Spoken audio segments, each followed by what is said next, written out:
Hello friends, कैसे हो आप लोग। अपन आज टीवीएमएस के इंटरव्यू क्वेश्चन डिस्कस करेंगे। तो फर्स्टली अपन पूरे basic level interview questions complete करते हैं। तो क्या होता है, अपन स्टार्ट करते हैं, ठीक है। तो what is the first question, what is the DBMS. अब आप बताओ डीवीएमएस क्या है। डीवीएमएस एक सॉफ्टवेयर है, वो क्या करता है, पूरे डेटाबेस को मैनेज करता है। क्या क्या मैनेज करता है, वो डेटा स्टोरेज, रिट्राइवल, मैनिपुलेशन कैसे, और इंश्योर क्या करता है, सिक्योरिटी एंड इंटीग्रिटी। तो ये सारी चीज़ें कौन मैनेज करता है, डीवीएमएस। डीवीएमएस क्या एक सॉफ्टवेयर है that manage the whole database. कैसे, उसका आर्किटेक्चर क्या होता है, जैसे मान लो ये यूज़र एप्लीकेशन जो सेंड रिक्वेस्ट भेजता है डेटाबेस सॉफ्टवेयर को, ठीक है। फिर क्वेरी प्रोसेस होती है, फिर स्टोरेज इंजन में जाती है जो कि डेटा मैनेज करती है, फिर डेटाबेस में जाके स्टोर होता है। समझ आया ना किस बेस से फॉर्मेट चल रहा है। अब आप ये बताओ कि पहले तो फाइल यूज़ होती थी, अब डेटाबेस यूज़ हो रहा है ना।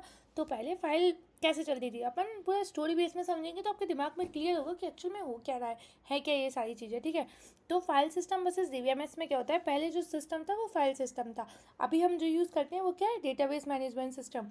तो हम जो फाइल सिस्टम था उसमें क्या नहीं था और हमने ऐसा क्या इम्प्रूव किया है जो डीवीएमएस में है, ठीक है। तो पहले क्या थी, डेटा रिडंडेंसी प्रॉब्लम थी, डेटा कंसिस्टेंसी की प्रॉब्लम थी, डेटा सिक्योरिटी प्रॉब्लम थी, कंकरेंट एक्सेस प्रॉब्लम थी, बैकअप एंड रिकवरी नहीं हो पाती थी। अगर एक बार फाइल डिलीट हो गई तो हम उसको फिर से अपडेट ला ही नहीं सकते। अब हमारे पास सारी चीज़ें हैं।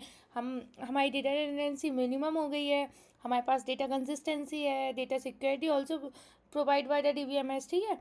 और concurrent access and backup and recovery, ठीक है। अब हम सेकंड क्वेश्चन देखते हैं, व्हाट इज डेटाबेस। अभी हमने क्या देखा, डेटाबेस मैनेजमेंट सिस्टम। ये क्या करता है, डेटाबेस को मैनेज करता है। अब हम देखेंगे कि डेटाबेस क्या होता है। Database is a organised collection of structured data stored electronically, ठीक है, allowing efficient storage, retrieval and management. और ओवरऑल ये समझो कि हम जो डेटा है ना उसको एक स्ट्रक्चर्ड फॉर्म में स्टोर करते हैं, वही होता है डेटाबेस। सिंपल, ठीक है। Database is the organised collection of the structured data, ठीक है। उसको हम स्टोर करते हैं। हम कैसे स्टोर करते हैं, हम क्वेरी के थ्रू, जैसे टेबल और रो और कॉलम फॉर्मेट में स्टोर करते हैं ना, दैट इज़ द डेटाबेस, जिससे हम इजीली डेटा को फैच कर सकें, ठीक है। तो डेटाबेस के कंपोनेंट्स क्या होते हैं, that is the table, record, field and indexes. हम इन सब का यूज़ करके डेटाबेस को एक स्ट्रक्चर्ड फॉर्म में स्टोर करते हैं, ठीक है। सो अब हम नेक्स्ट क्वेश्चन देखते हैं, what is the difference between DBMS and RDBMS. अब आपको पता है ये क्वेश्चन नॉर्मली बहुत पूछा जाता है इंटरव्यूज़ में। तो DBMS is the general database software, but RDBMS specially use for the tables with relationship, support SQL and follow the acid properties. पता है आरडीवीएमएस क्या होता है। डीवीएमएस में क्या, किस फॉर्म में डेटा स्टोर होता है, हायरार्किकल मीन्स नेटवर्क बेस में। इसमें क्या होता है, टेबल फॉर्म में होता है, ठीक है। रिलेशनशिप किस में होता है, आरडीवीएमएस में होता है। इसमें नहीं होता है, इसमें एक टेबल का दूसरे टेबल से रिलेशन नहीं होता है। बट आरडीवीएमएस में क्या होता है, one table are related to the other table, तो हम दोनों की टेबल का डेटा फैच कर सकते हैं एक साथ। ये क्या करती है, एसक्यूएल को सपोर्ट करता है but in a limited way, ये फुल सपोर्ट करता है। एसिड प्रॉपर्टीज कौन फॉलो करता है, आरडीवीएमएस। अब आपको एसिड प्रॉपर्टीज अभी अपन देखेंगे नेक्स्ट क्वेश्चंस में, but acid properties is a very important question.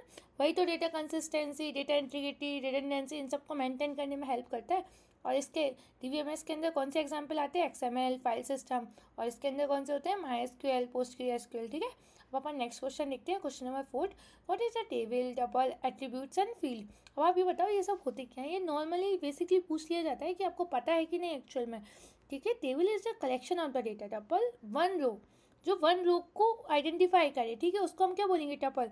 Attribute means column, और field means single cell value, मतलब पूरी जो सिंगल सेल वैल्यू होगी उसको हम क्या बोलेंगे, फील्ड बोलेंगे। एट्रीब्यूट किसको बोलते हैं, कॉलम को।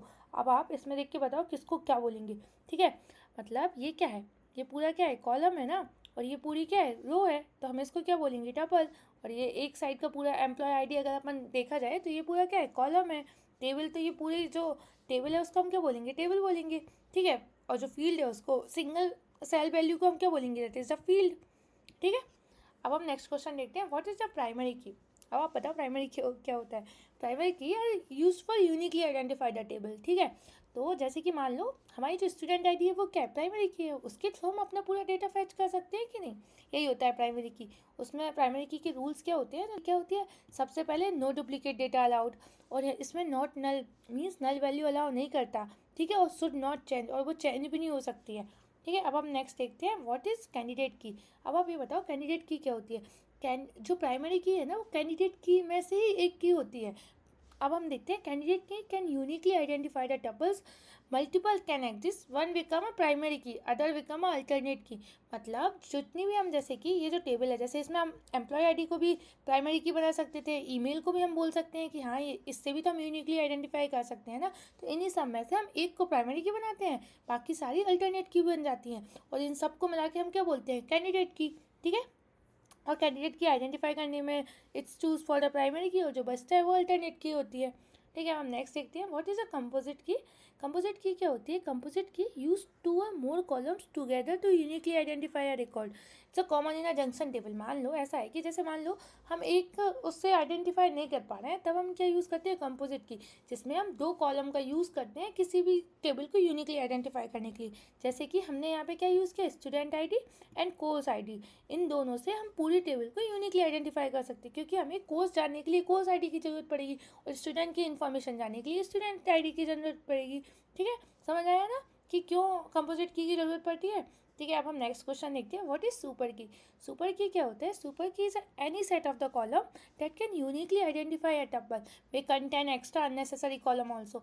मतलब ऐसा है कि जो टपल को यूनिकली आइडेंटिफाई करने में हेल्प करे, बट ये भी पॉसिबल है कि वो एक ऐसा कॉलम भी रख सकती है जो अननेसेसरी हो, ज़रूरी नहीं है कि वो ज़रूरत हो। जैसे कि यहाँ पे क्या देखा है, एम्प्लॉय आईडी।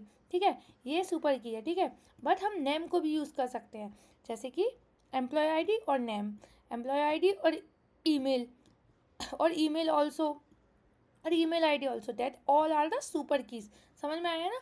एक ऐसा, जैसे कि एम्प्लॉय आईडी के साथ हम ईमेल भी यूज़ कर सकते हैं, उसको भी हम सुपर की बोल सकते हैं। नेम को एम्प्लॉय आईडी के साथ यूनिकली आइडेंटिफाई करने के लिए यूज़ कर सकते हैं, that is also the super की होती है। ठीक है, तो सबसे पहले की हायरार्की में क्या आता है, सुपर की आती है, फिर कैंडिडेट की आती है, फिर प्राइमरी की आती है।